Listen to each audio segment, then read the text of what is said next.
Mga kaibigan, isa naman pong magandang tanghali sa inyong lahat at purihin po ang ating Diyos ngayong umaga.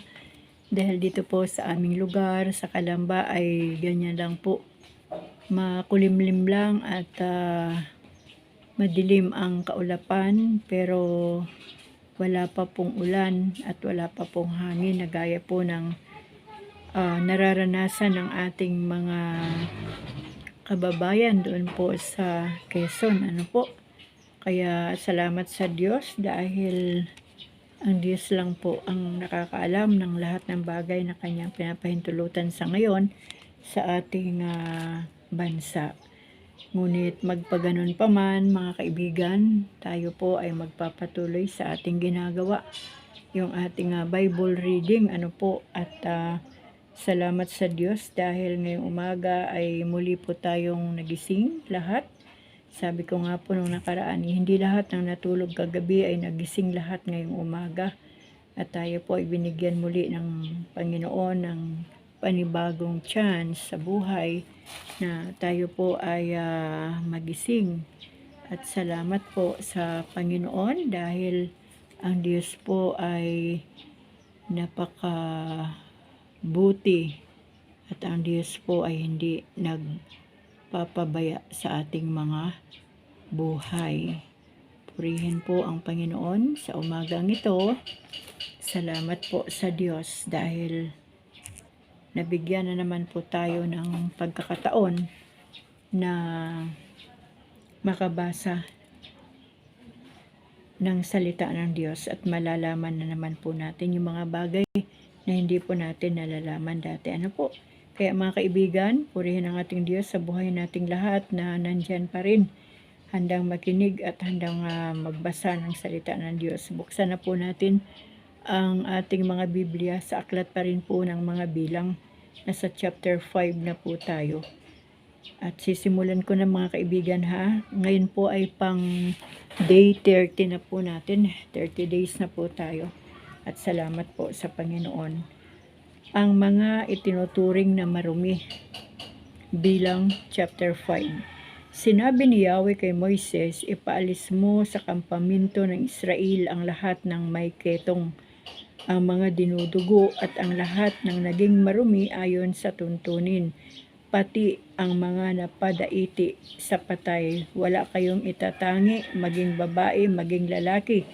Lahat ay ilalabas sa kampamento para hindi marumihan ito. Tulad ng utos ni Yahweh kay Moises, lahat ng may ketong, dinudugo at naging marumi dahil sa pagkadaiti sa patay ay pinalabas nila sa kampamento. Ang pagbabayad sa nagawang masama.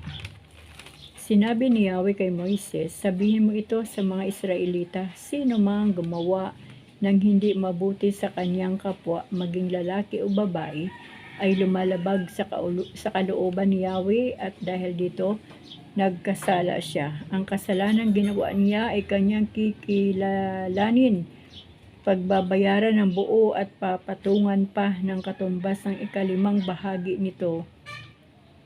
Ito'y ibibigay niya sa ginawa niya ng masama o sa pinakamalapit na kamag-anak nito. Kung wala itong malapit na kamag-anak, ang ibabayad ay ihahandog kay Yahweh at mauuwi sa mga saserdote, bukod sa tupang ibibigay ng nagkasala o pang ihandog bilang pantubos sa kanyang kasalanan. Lahat ng tanging handog ng mga Israelita para kay Yahweh ay mauuwi sa saserdoteng tumanggap niyon. Kukunin ng bawat saserdote ang handog na ibinigay sa kanya. Ang tuntunin tungkol sa panibugo. Sinabi ni Yahweh kay Moises, ito ang sabihin mo sa mga Israelita, kung ang isang babae nagtaksil sa asawa, ngunit walang katibayan pagkat hindi nahuli sa akto, o kung ang lalaki naghihinala sa kanyang asawa bagaman hindi ito gumagawa ng masama, ang babae ay ihaharap sa saserdote, ang lalaki maghahandog ng 1 takal ng harinang sibada. Ang handog na ito'y hindi bubusan ng langis, ni sasamahan ng kamanyang pagkat ito'y handog tungkol sa paninibugho, handog upang hilinging parusahan ang babae kung nagkasala. Ang babae ay dadalhin ng saserdote sa harap ng dambana. Ang saserdote ay maglalagay ng sagradong tubig sa isang sisidlang yari sa luwad at hahaluan ng kaunting alikabok mula sa sahig ng tuldang tipanan. Pagkatapos, lulugayin ang buhok ng babae at pahahawakan sa kanya ang handog ng kahilingan ng pagpaparusa. Samantala, ang tubig na magpapalitaw sa katotohanan ay hawak naman ng saserdote. Ang babae panunumpain ng saserdote. Sasabihin niya, kung hindi ka nagtaksil sa iyong asawa, hindi tatalab sa iyo ang sumpang taglay ng tubig na ito. Ngunit kung nagtaksil ka sa iyong asawa, parurusahan ka ni Yahweh. Upang maging halimbawa sa iyong mga kababayan, pamamagain Yahweh ang iyong balakang at bahay bata. Nawa ang tubig na ito'y tumagos sa kalooban ng iyong katawan at pamagain ang iyong balakang at bahay bata. Ang babae makalawang sasagot ng Amen. Ang mga sumpang ito ay isusulat ng saserdote sa isang sulatan.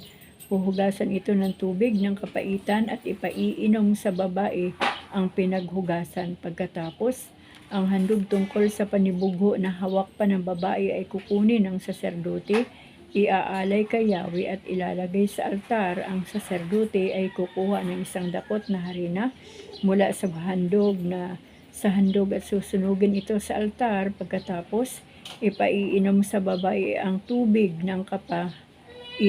Kung siya ay napasiping sa iba, makararamdam siya ng matinding sakit, mamamaga ang kanyang balakang at bahay bata. Sa yun, hindi siya pamamarisa ng kanyang mga kababayan. Ngunit kung wala siyang kasalanan, hindi tatalab sa kanya ang sumpa at maaari pa siyang mag-anak. Ito nga ang tuntunin tungkol sa babaeng nagtaksil sa asawa o kaya kung naghihinala ang lalaki sa katapatan ng kanyang asawa. Ang babae ihaharap sa dambana at isasagawa naman ng saserdote ang lahat ng dapat gawin ayon sa kautusan. Ang asawa ay hindi masasangkot sa kasalanan ng babae. Ang babae lamang kung talagang nagkasala ang magdurusa sa ginawa niyang ito. Purihin po ang Panginoon, mga kaibigan, sa atin pong binasa na mga patakaran, tuntunin ng ating Panginoon na ibinilin sa mga Israelita. So, nakakatakot ang mga patakaran ng araw, nung panahon ng mga Israelita. Sa atin naman pong kapanahonan, kapag nagkasala po, ay wala tayong ibang gagawin kundi ang lumapit sa Panginoon, magsisi ng kasalanan. Grabe talagang isusumpain ni Yahweh. Mili mo yun, pamamagain ang balakang, pati ang bahay bata, para hindi na magkaanak kapag ang isang babae ay gumawa ng kasalanan laban sa kanyang asawa, na kumbaga ganun po din ang mga nangyayari nung araw, at ang Diyos naman po talaga ang nagbibigay ng sumpa. At sabi rin nga po dito sa nabasa natin, pero kung wala namang kasalanan, wala namang ginawa ang babae, ay hindi naman daw po ito tatalab ang sumpa. So nakakatakot po kasi 'di ba, nung sa panahon ng mga Israelita, kapag may nakakaranas ng ganung klaseng sakit o uri ng sakit, ay alam na ng mga tao yun kung ano ang ginawa ng babae. At sa panahon naman natin ay marami pong gumagawa ng kasalanan pero hindi po halata. Bakit?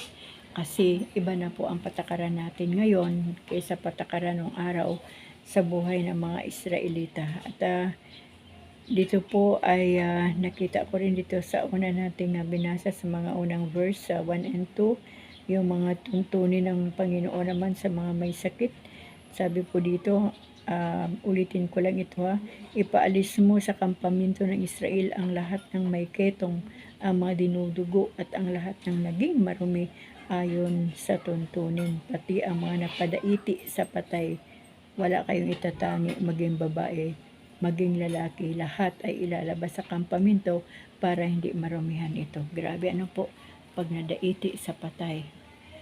Tapos yung mga dinudugo, yung mga may kitong ay itinuring pong marumi.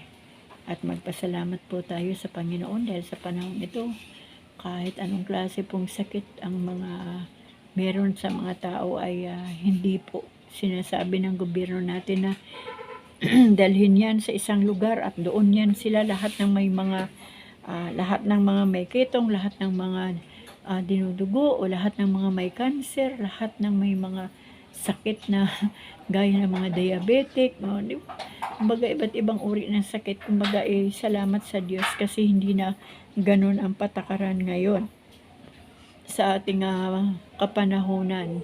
Sobra pong yung specialized ba, iniisa-isa ng ating Diyos ang mga sitwasyon, pati po yung paninibugho, mayroon pong pinapataw na parusa ang Diyos doon sa paninibugho. Grabe. Kumbaga napaka-stricto po ni Yahweh ng mga panahon po ng Israelita. At ngayon, mapalad po tayo kasi sa bawat pagkakasala ng tao ay isang luhod lang sa harapan ng Diyos, isang patak ng luha, basta totoo na pagsisisi, at ang Diyos naman po ay handang magpatawad ng lahat-lahat ng kasalanan ng mga nagkasala, pati yung mga marumi, physically, ay iba na po ang patakaran. Meron na po tayong mga hospital, meron na pong tagapangalaga ng mga tauhan ng hospital sa iba't ibang uri ng may sakit. Yung iba namang wala sa hospital, nasa loob ng bahay, at ang mga kapamilya naman ang nag-aalaga sa kanila. Kaya kung ating titignan at ating isipin, napakaalawan po ng patakaran ng panahon natin ngayon, at lahat naman po yan ay niloob na rin ng Diyos. Kumbaga binabago ang kwento ng buhay ng tao na hindi po natin naranasan yung karanasan ng mga Israel na talagang sobrang napaka-stricto ng Panginoon. At ngayon po, dahil sa kanyang pag-ibig, ay inuunawa po tayo ng Diyos at binibigyan po ng chance na tayo po ay makapagsisi pa at makahingi pa ng tawad sa Diyos para maiayos ang ating mga buhay. Kaya mga kaibigan, salamat sa Diyos sa oras na ito kasi meron po tayong binabasa na salita ng Panginoon na masasabi natin na napakapalad natin sa panahong ito kasi ibang-iba na po ang patakaran sa panahong ito mula po ng si Jesus Christ ay pumarito sa lupa hanggang sa siya po ay napako sa krus ng Kalbaryo, at pagkatapos ng 3 araw siya nabuhay na muli at siya po ay umuwi na doon sa trono ng kanyang Diyos Ama, ang ating Diyos Ama na tinuturing din, at nag-iwan po siya ng banal na Espiritu Santo upang patuloy nating maunawaan ang salita ng Diyos na iniwan niya sa mundong ito sa pamagitan ng Biblia na ating binabasa araw-araw. Kaya pasalamatan po natin ang ating Diyos sa kanyang kabutihan sa ating mga buhay, na ngayon po ay malayang-malaya po tayo na makagawa ng mga bagay na makalangit, at nawa po ay iwasan po natin gumawa ng mga bagay na makamundo, upang sa ganoon hindi po mapahamak ang ating mga kaluluwa at hindi po mapahamak ang ating kaisa-isang buhay. Kaya mga kaibigan, mga kababayan ko, maraming salamat sa Diyos sa araw na ito. Nawa po ang pag-iingat ng Panginoon ay sumaating lahat, at ang kalakasan ng Diyos ay maranasan nating lahat. Ingatan po tayong lahat ng ating Diyos, lalo na po ang ating mga kababayan na nakakaranas ngayon ng signal number 4, signal number 3. Nawa po ang pag-iingat ng Diyos ay kanilang maranasan. Gayon din po sa ating buong sambahayan. In the mighty name of Jesus Christ of Nazareth. Amen.